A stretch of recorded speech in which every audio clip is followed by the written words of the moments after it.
Thank you, Victor, and thank you, Jim, for that lovely opening to the meeting. I have to absolutely echo what Victor said about Jim. He has really put this sector on the map in the private sector sense. And without him and other people who are represented here that have been coming in over the past couple of years, I don't know where we'd be. But there are also many people here that I've known for a long, long time, from way before this industry was an industry. Laura Deming's here, who started the very first venture fund in this space when everybody thought it would be completely insane to try to make money out of this kind of thing.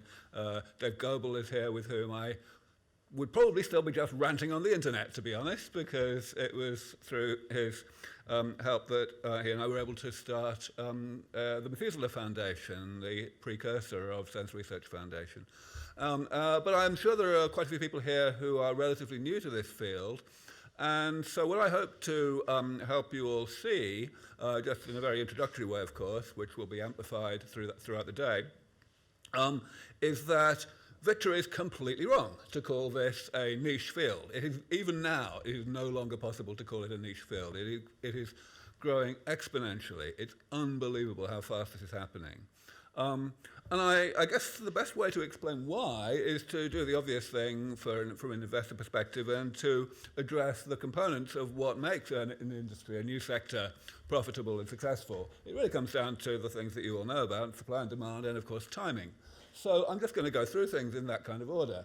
What I mean by supply is the progress that has been made in laboratories all over the world, including those of a number of people in this room, that have actually demonstrated genuine success in addressing various components of age-related ill health.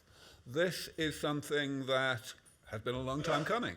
When I first started working in the biology of aging 25 years ago, it was still pretty much the case that you couldn't talk about intervention in, for example, a grant application. You know, gerontologists back then were a bit like seismologists. They, by and large, they knew that what they were working on was bad for you, but they had no real aspiration to doing anything about it. And that has completely turned 180 degrees now. It's now pretty much verboten not to mention intervention in grant applications.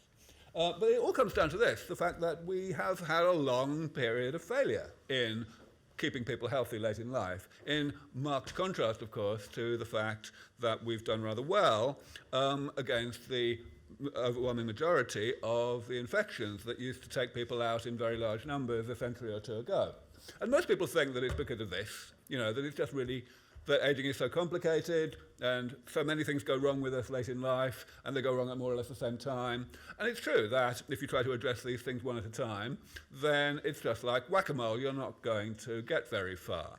And that is really a large part of the inspiration for why there is a field called gerontology.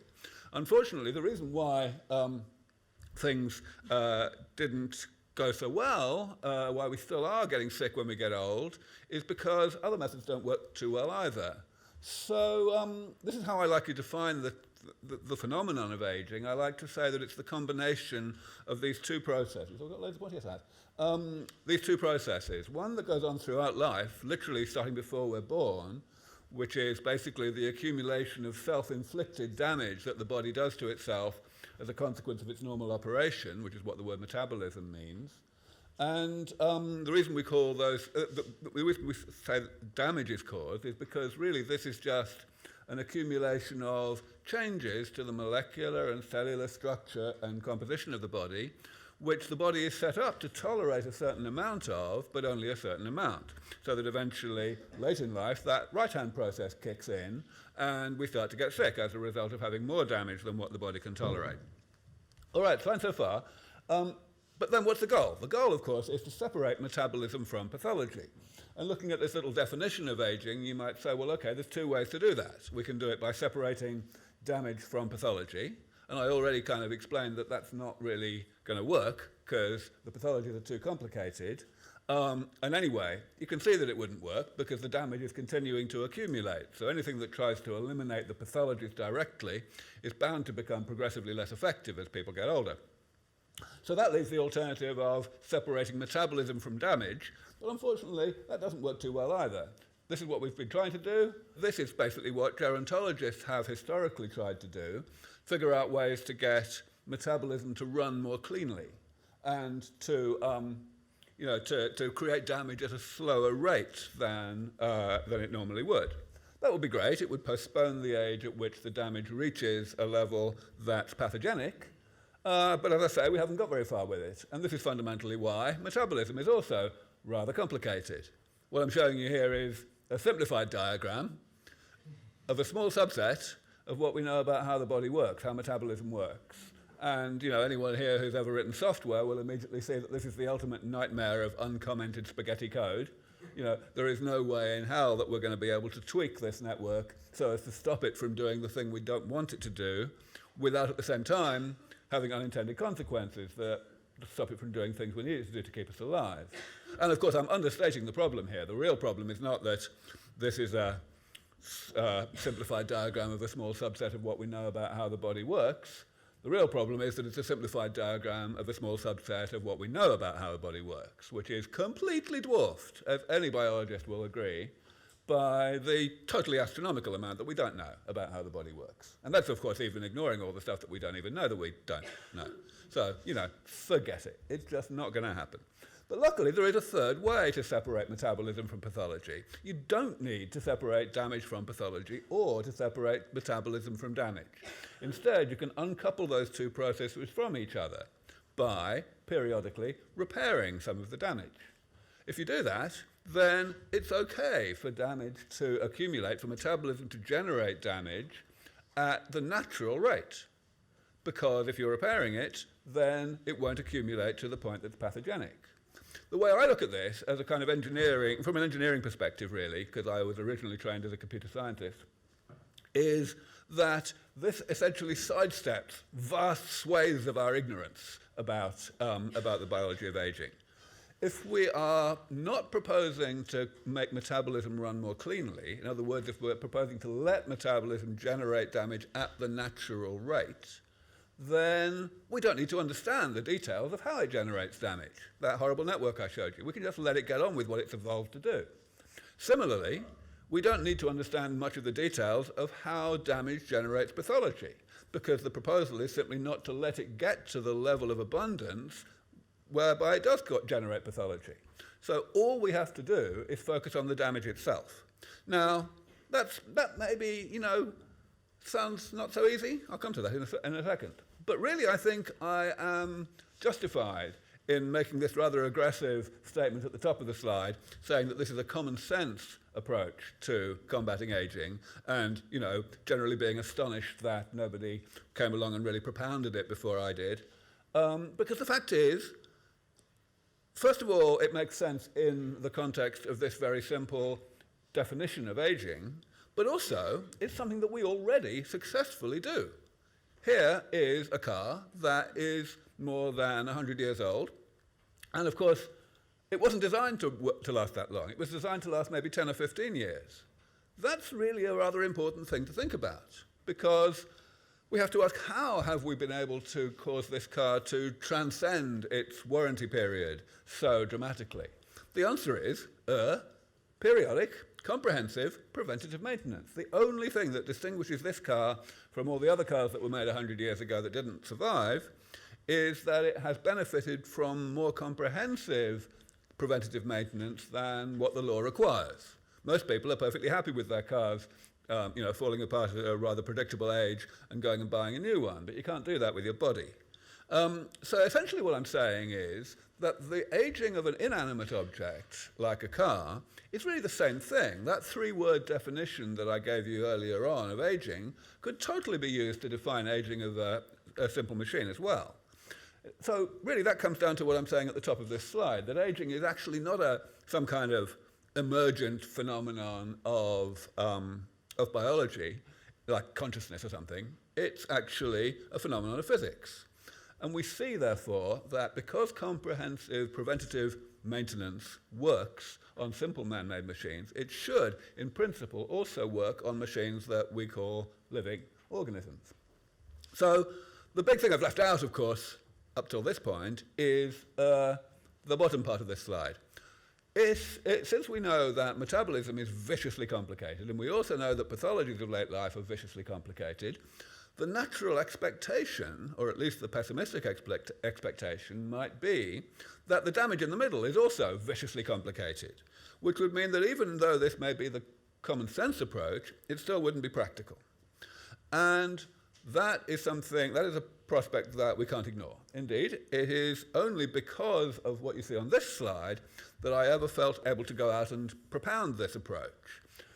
What we have here is a classification of damage. This does not tell you that damage itself is simple. It's not simple. But the fact that, what I'm saying on this slide is that every single phenomenon, everything that qualifies as damage by the definition I'm using today, these byproducts, these side effects of metabolism that accumulate over time and eventually contribute to the health problems of late life, those things can be classified into this very manageable number of categories on the left. And as I say, these categories are large. You know, cell loss, what's that? It's cells dying and not being automatically replaced by the division and differentiation of other cells. And, you know, that happens in various parts of the body over time during life. And, you know, it's a different phenomenon in each case. But the utility of this classification is the right-hand side of the table. The fact that for each of the categories, even though there may be many examples within the category, there is a generic approach to actually doing this maintenance thing. So I'll just stick to the top row in the interest of time, and because this is not a biology audience by and large. The generic approach is, of course, stem cell therapy. That's what stem cell therapy is, really. You put cells into the body that you have prepared into a suitable state so that they know what to do, so that they can divide and differentiate so as to replace the cells that the body is not replacing on its own. A nice example to highlight right now is Parkinson's disease, which is a phenomenon mainly driven by the loss of a particular type of neuron in a particular part of the brain called the substantia nigra. It has been found already that if you can replace this particular type of neuron, then Parkinson's symptoms are completely eliminated, even though it's a one-off therapy, completely eliminated for upwards of 15 years. No other therapy being involved. That was done more than 25 years ago for the first time. Back then, the clinical trials that were performed were largely unsuccessful. Only a small minority of patients actually benefited. And that's because back then we had very little idea how to manipulate stem cells in the laboratory before injecting them. So things were done in a very crude way. But the occasional people that responded spectacularly, as I just said. And now there are, because we know so much more about how to manipulate stem cells, there's an enormous amount more going on. Half a dozen clinical trials are either underway already or in the planning stage, and people are pretty optimistic.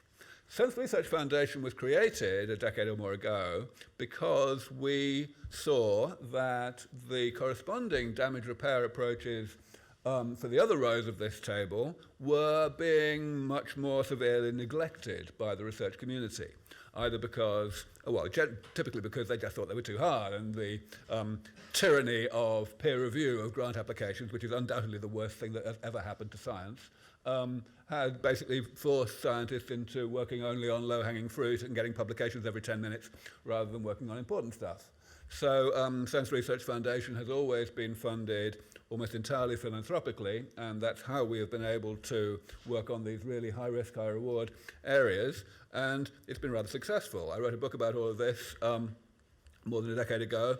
I haven't put up, as far as I can tell, the slide showing the kind of work that we've done, but I'll come to that in a second. So, timing. Now, if you're ahead of your time in any industry, you're not going to succeed. The investors are just not going to be there in enough numbers. The enthusiasm's not going to be there. You're not going to be able to deliver the results that you want. Sometimes the investors are there temporarily, and then they disappear.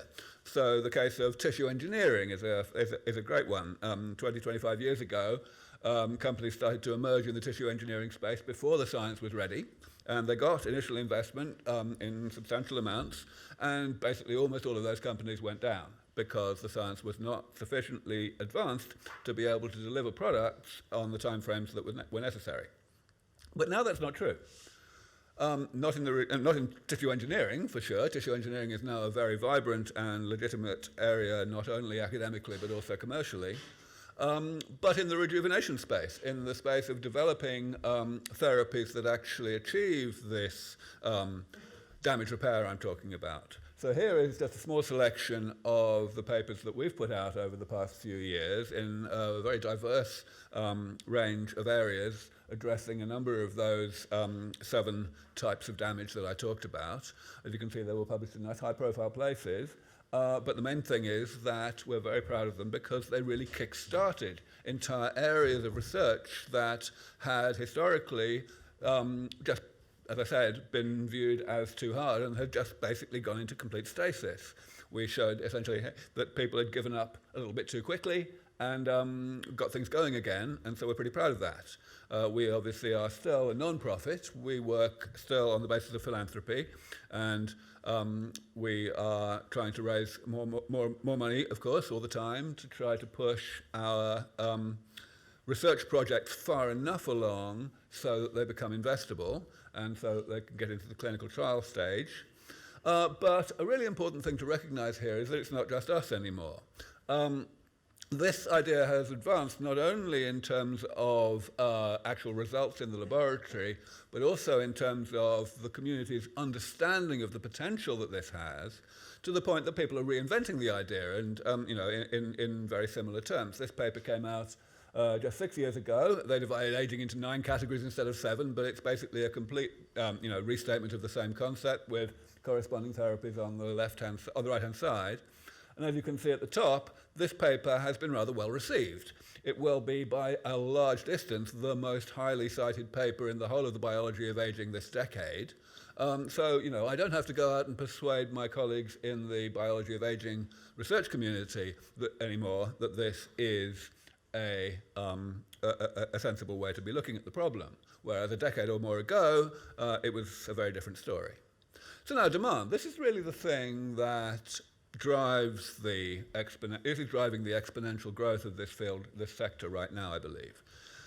As we all know, life expectancy has been going up for the past couple of 100 years, especially between, let's say, 1850 and 1950. It went up enormously across the developed world, still going up very rapidly in the developing world. There's not a single country in the whole world now with a life expectancy less than 50. And if you exclude sub-Saharan Africa, then there's no country below 60. So aging is definitely a global problem now. This is a slightly different statistic, but it amounts to the same thing because it's I'm using US statistics here just for illustration. It's the same everywhere. This is the rise of the proportion of the population that is over the age of 65. And of course, this is an absolute cause for celebration that we've been able to prevent so many deaths early in life and thereby raise the life expectancy across the world. And since World War II or so, even in the developed world, life expectancy has continued to rise, though rather more slowly. And probably because, there are many causes, but probably the main cause is simple prosperity improvements in the early part of the 20th century that led to better early life nutrition, which has been shown to have to stay with you later throughout life. However, there's a big difference between now and then, and it is that the things that used to kill so many people early in life tended to kill those people quickly, whereas the things that go wrong with us late in life, as I've already highlighted, kill you rather slowly. They are chronic progressive conditions, and so if you die of aging, then you tend to have done so only after a long period of decline and decrepitude and disease and dependence and general misery. And of course, it's extraordinarily expensive. Again, I'm just using US statistics here for illustration. So this is a timeline from 1960 through to 2010. And the red line is the growth of the US economy, the GDP. The blue line is the growth of medical expenditure across the USA. Looked at in that way, it doesn't seem particularly scary, but it is totally terrifying if you divide one by the other, which is what the green line is, the proportion of GDP that goes on medical care. And as you can see, in just 50 years, it more than trebled. It went up from 5% to 18%.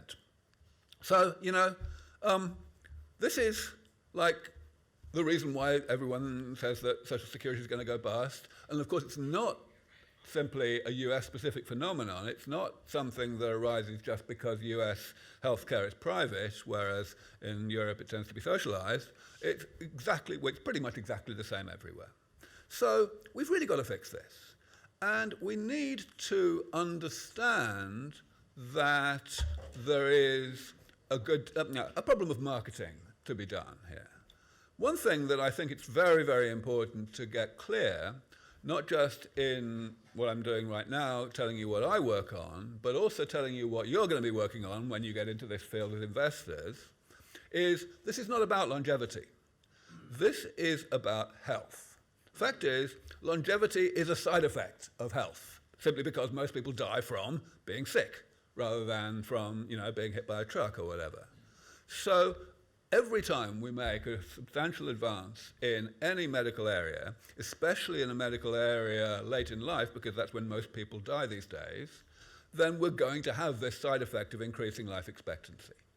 Now, it is actually the case in this sector that the magnitude of that increase in life expectancy, of that side effect, is going to be very substantial, much more substantial than we've ever seen in the past. But that still doesn't change the fact that it's a side effect, which means that when you hear, or even when you may think, things like what I've written on the left-hand side of this slide, think again. There are an awful lot of questions and concerns that people raise with regard to the problems that might be created as a consequence of solving the problem we have today, the problem of aging. But mysteriously, people do not raise these concerns when one talks about the cure of Alzheimer's disease or cancer or atherosclerosis or anything. So, it is plainly and, palpably illogical to say that you don't want to get sick, but that you do want the consequence of getting sick, which is, not living indefinitely. It just makes no sense. We have to remember to always point out, whenever these concerns come up, that this is all about health. And so, we need to be rational about it.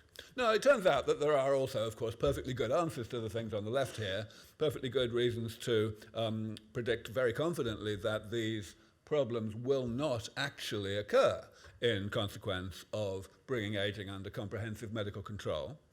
But you don't even need to go there. The generic things that say, look, it's all about health, and secondly, even if by some crazy, bizarre black swan phenomenon we did have some problems created, some serious ones, as a result of defeating aging, then, could those problems conceivably be anywhere near as bad as the problem we have today, where 110,000 people worldwide are dying every single day from this phenomenon? It just makes no sense. So, this is something that has to be got across. And if you're thinking from an investor perspective, you may be thinking, well, hang on, it's not my job to be putting that across to the customers. If the customers don't want this, well, I'm not going to get into it because I'm not going to make any money. And that's kind of true. It's really the job of people like me, public speakers who are experts in the actual technical side, to go out there and beat this into people's heads. And that is why I give, 50 talks a year worldwide and God knows how many interviews and so on, and I'm not the only one, of course. There are a few other people in this room who are similarly active. But we're getting there. People are saying the really stupid things about the defeat of aging a lot less than they used to. So again, it's a timing thing. The timing is coming. So where are we? Well, close to home, SENS Research Foundation has basically a business model now, which is to work on projects for as long as it takes to get them to a point where, high-risk, high-reward type investors like Jim and like so many of you are willing to take a punt until they feel they can join the dots from where the science is to eventual revenue.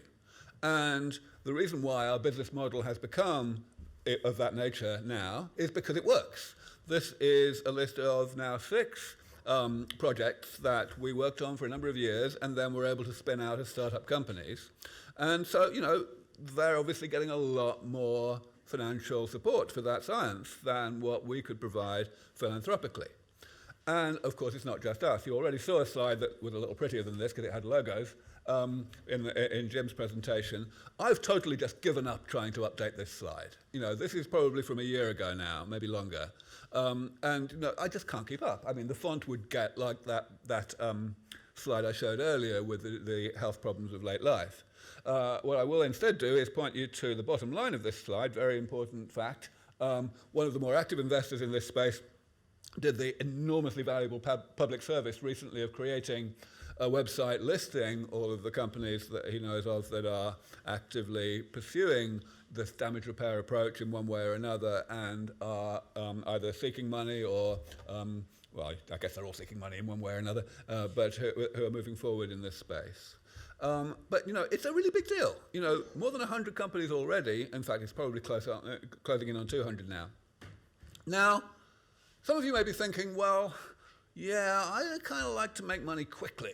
But really, do you? I mean, as Jim said earlier, this is going to be the biggest industry ever. It really is. I mean, you've got 7.5 billion customers. Hands up anyone in the audience who doesn't have aging, right? And those customers are all people who really like being healthy and will be willing to spend significant amounts not to get sick. So this is for real. And if I were an investor in this space, I would certainly not be taking a short-termist view.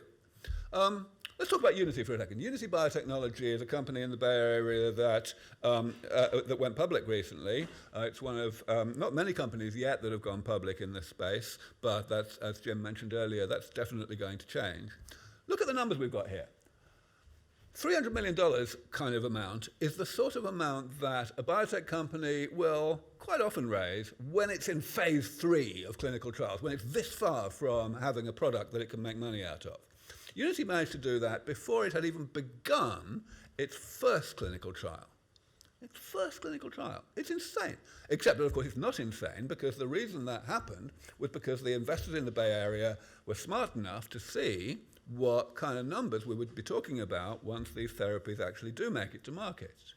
And actually that phase 1 trial reported not long ago, it did extremely well. That phase 1, as you probably know, is normally only about safety. You don't often hear the people who do them reporting on efficacy because the number of patients is typically too small to say anything significant. But in this case, they were able to say that. Phase 2 has already begun.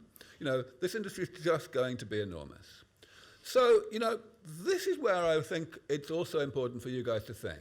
You may think, well, okay, this sounds all very well, but it's still pretty early stage. A lot of these things are a couple of years away from even going into clinical trials. And of course, because it's so early, we do not know when we're really going to get to a decisive level of comprehensiveness, to a point where we can actually say aging is under medical control. I say there's at least a 10% chance that it could take 100 years. But my current estimate for how long it's going to take to have a 50-50 chance of getting there is only 17 years. Then there is some more that's going to happen after that. We're going to get progressively better and better at this. But the key thing I want to leave you with today is the bottom line of this slide. 17 years, okay, that's quite a long time. You may think, well, I'll wait and see. I'll believe it when I see it. But remember what business is about. Business is about what people want to spend money on. And what people generally want to spend money on, in terms of how they make that decision, is about what their expectations are for the future, for their future. Now, at the moment, because of what I mentioned earlier, the tyranny of peer review, most of my colleagues are not willing to be nearly so forthright about the prospects for significant increases in longevity and, of course, healthy longevity in the relatively near future, for fear of, being accused of saying things that are irresponsible and getting people's hopes up inappropriately and, therefore not getting their grant application funded. But that's going to change. there's going to come a point when preclinical progress in the laboratory, not the clinic, has proceeded enough that it's going to be safe, even for mainstream academics who are not just funded by philanthropy, to go out there and say more or less the kind of things that I've been saying for quite a long time.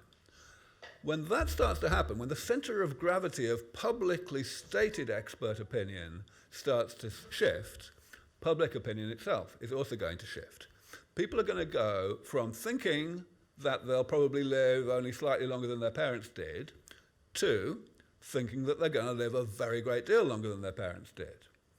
And that change, I believe, is going to happen extremely suddenly. It'll be really like a dam bursting, because all of the irrationality that we see, trying to pretend that aging is some kind of blessing in disguise that I referred to earlier, is, people kind of know it's irrational, and they're only sticking to it because they are terrified of getting their hopes up.